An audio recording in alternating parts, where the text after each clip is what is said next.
Rachel Grimm, and welcome to the podcast With All Your Mind. I'm here to help us understand the Bible with cultural and historical context, linguistic info, and other cool stuff. Enjoy.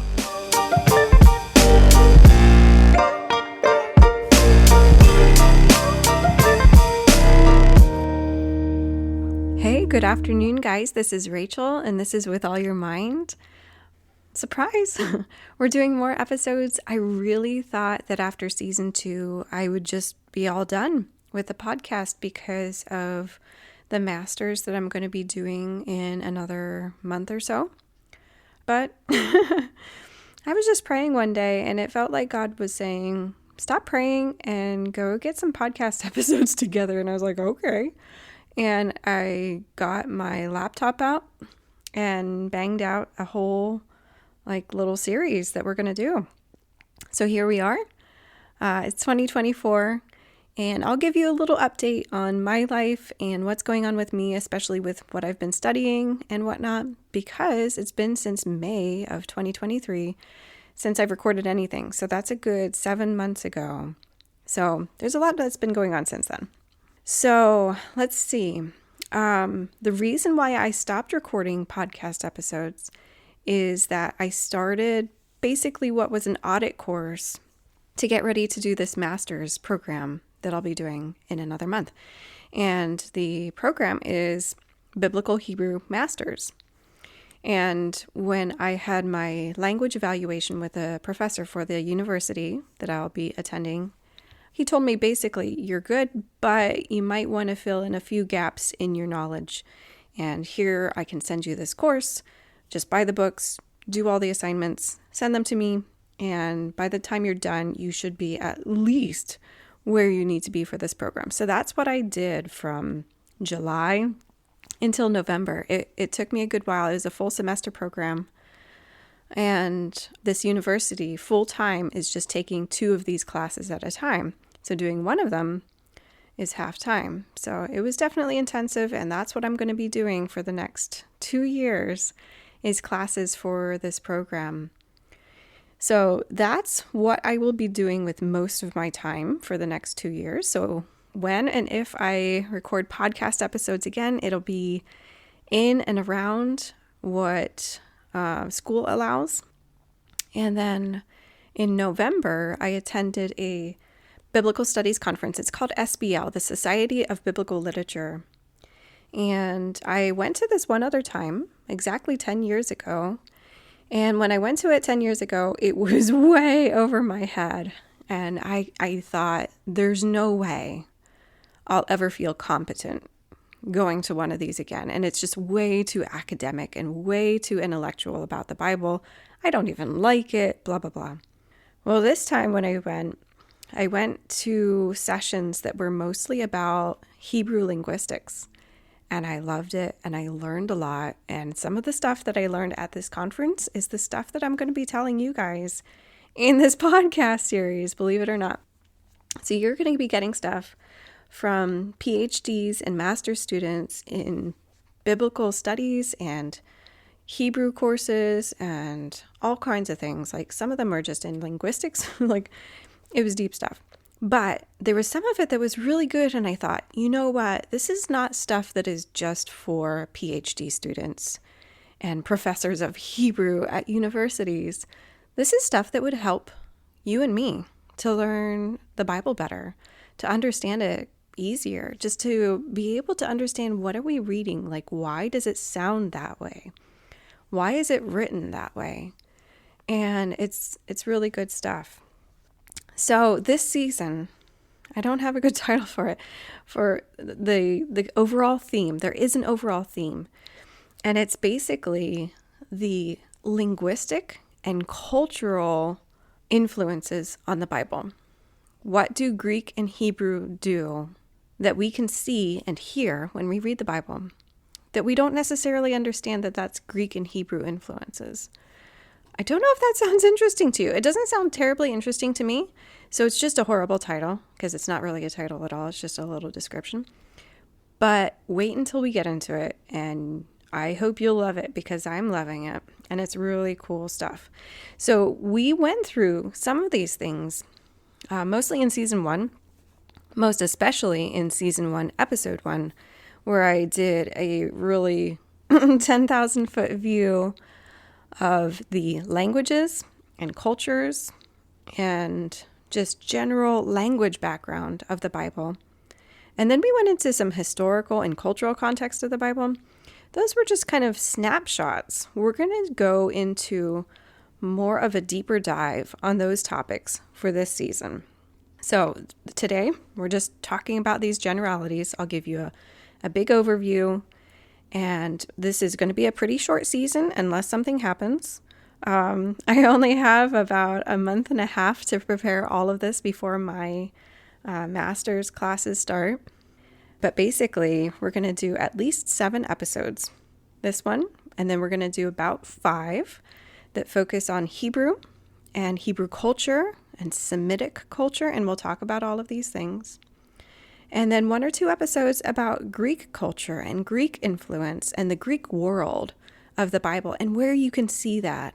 What things that are mentioned that we just think of as Bible stuff are actually Hebrew stuff or Semitic stuff or Greek stuff or even Roman stuff. There was one thing that I read about and I was like, oh, that totally changes my mental image of this one scene in an epistle of Paul's. And I'm like, this is great. You know, it's helping me to imagine the world of the Bible in such a more probably accurate way. So this season, we're just going to get into more particulars about how we can imagine the world of the Bible and how it has influenced our way of thinking. And what things can we kind of push to the side a little bit as, well, this is how they said that. How do we understand it? So let me give you just some overviews. If you didn't listen to season 1, episode 1, I would do that. Before you start the season, I would definitely do that. It gives a lot of detail and a lot of facts that I'm not getting into in this season. There's just too many. I'm not going to do it all over again. Yeah, but here's the basics that you need to know. The Old Testament is mostly written in Hebrew. There are parts in Daniel and Ezra that are written on Aramaic, but the vast majority of the Old Testament is written in Hebrew. Hebrew is a Semitic language. That means that it's a natural language. It's not the language of heaven. We don't know what language God speaks or what they spoke in the Garden of Eden. We just don't know. Was it Hebrew? Possibly, but we have no clue. So if you've ever been raised to think that Hebrew is some special God language, it's really hard to make that argument. And we might get that argument because God gives his name in Hebrew. But as far as it being a special language, I'm going to do a whole master's in it. I think it's special. But I also think that Russian is really special, and I really think that Japanese is really special. It's a language, and it's a part of the Semitic language group, the family of languages, and that is a part of the Afro-Asiatic language group. And other languages that are related to Hebrew are Aramaic, Arabic, and other languages that are in the Horn of Africa, which is generally speaking like Ethiopia, Eritrea, Somalia, and then there are other languages and groups of peoples that speak Semitic languages across the middle, like southern Sahara area.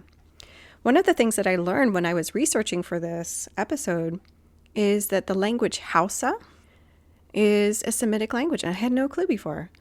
I had a student about, it's about 12 years ago that I had this guy in my class when I was teaching ESL, and this was in Harrisburg, Pennsylvania.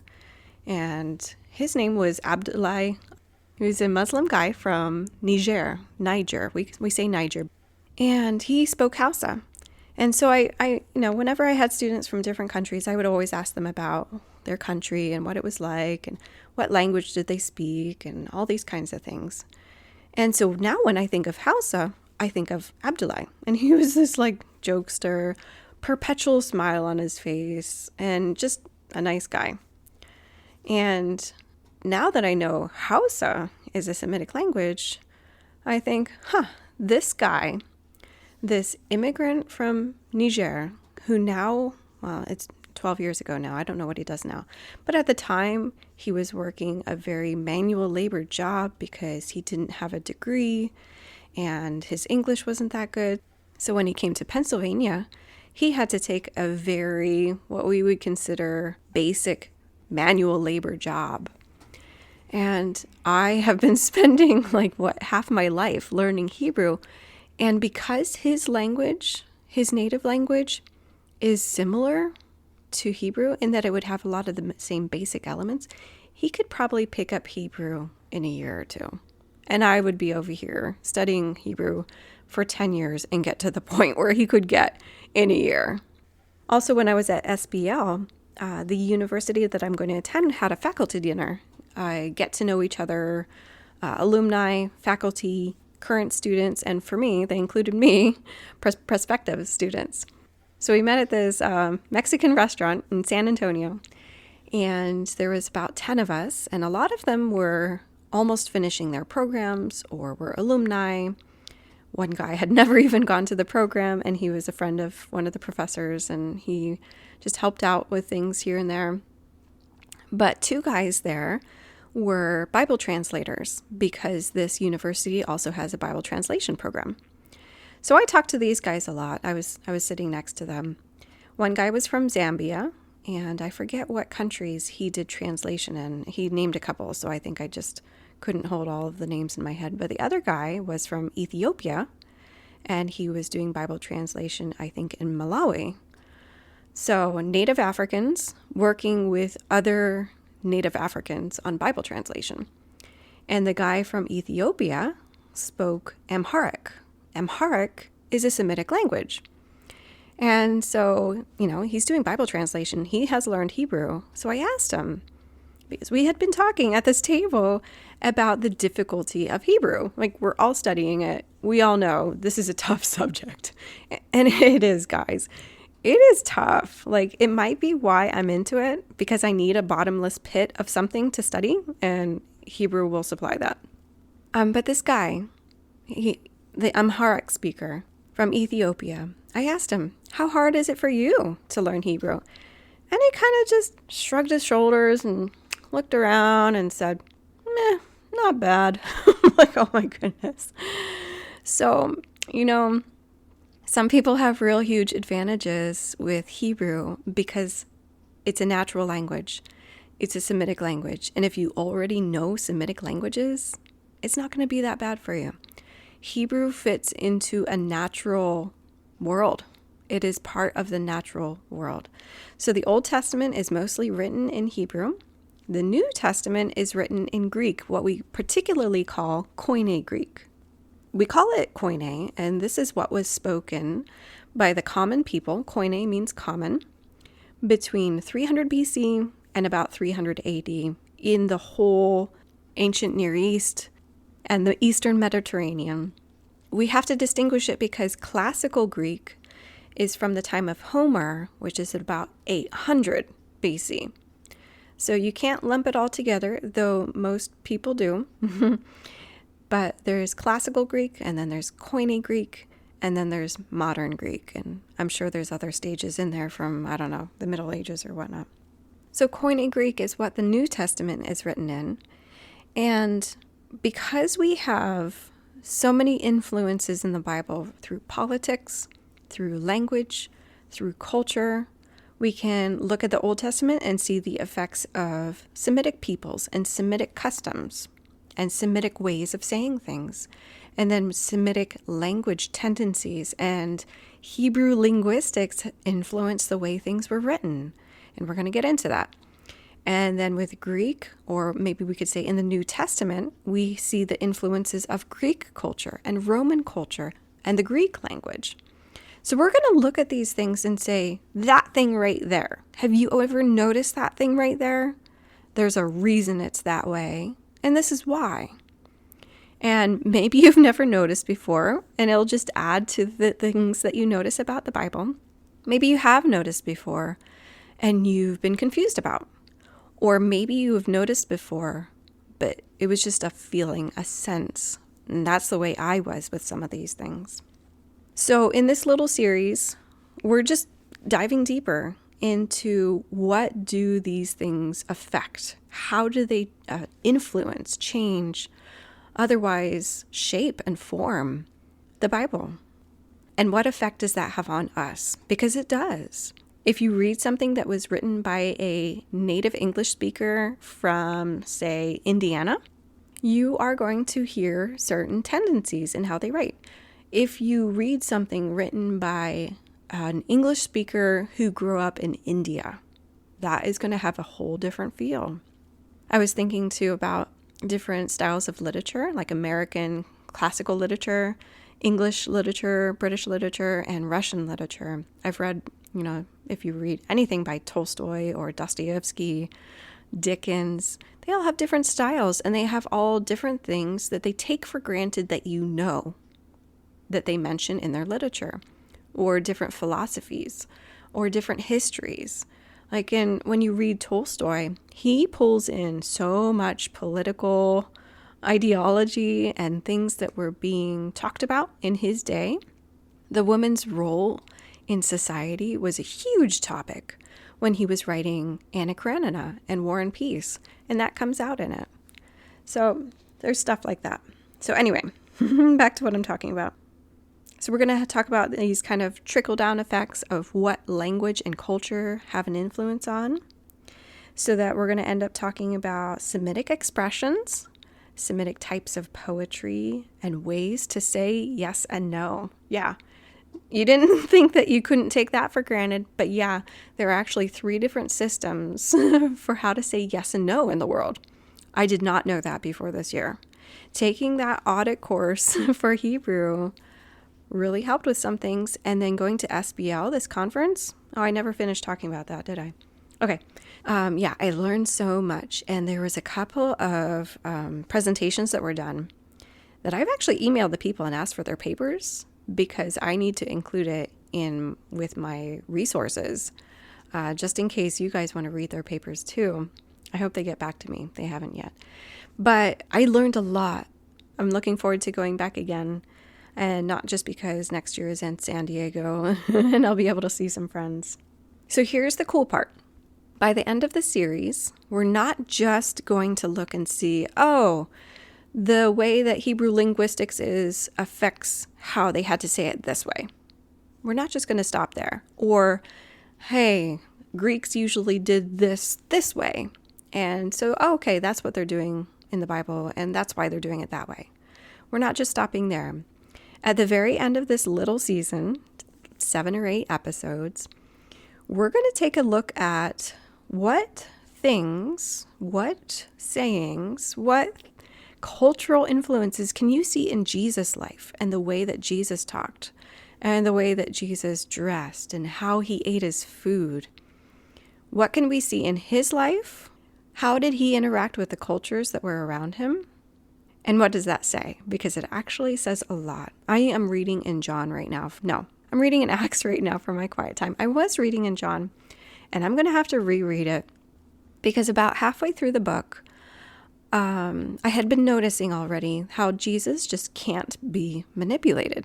And if you've ever read the Gospels, you know what I'm talking about, where the Jewish religious leaders, the Pharisees and the Sadducees, they're all trying to trip him up. They're all trying to trap him into saying something that somebody's going to get angry about, or Rome can condemn him for. They're just trying to catch him some way, somehow. That's just their goal.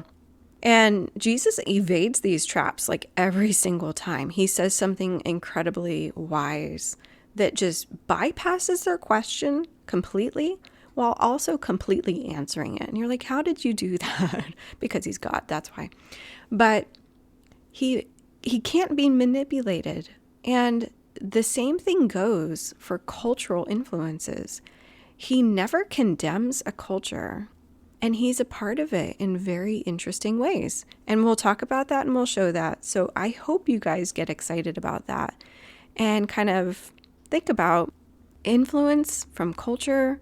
Means so much. It does so much. And we talk about it a lot, with media and movies, and what should a Christian watch, and how should they interact with culture, and how much should they be on their own, kind of in their own bubble. Should you send your kids to public school? Should you send them to private school? All of these different things. It's all about cultural influences, right? Do you see yourself as a cultural influence? Do you avoid cultural influences? On and on. We're going to see how Jesus did it. And it's really cool because once you bring out, you kind of raise to the surface and above the surface what these cultural influences are and these linguistic influences, and then see how Jesus chooses to live his life. It's really cool. So I'm really looking forward to it with you guys. I hope you are too. We're going to stop there. Look forward to the first one, and I'll see you guys later. Bye.